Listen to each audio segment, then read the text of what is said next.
So to install this lock you need to buy these bolts separate, bolts and nuts. Also you can get some shims because these bolts don't come with the lock.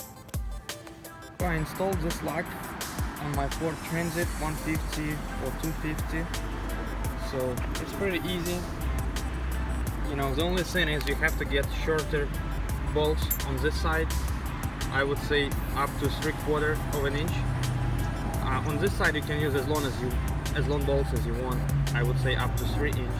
But on this side you gotta use shorter bolts because you have door lock inside.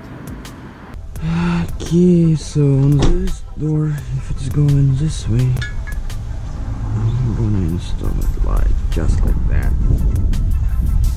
You see, it's a little bit curved right here, but I have no other choice.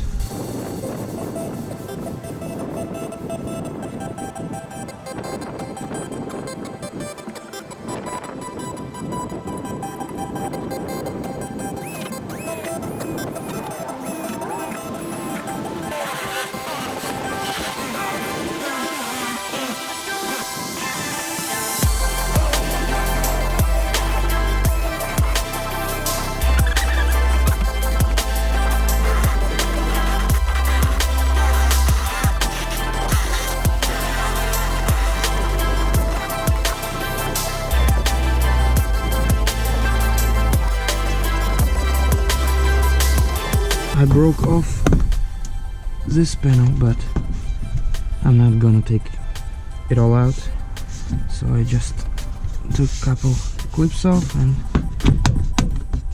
broke it. It's pretty hard to get on this side. I'm gonna use this small ratchet.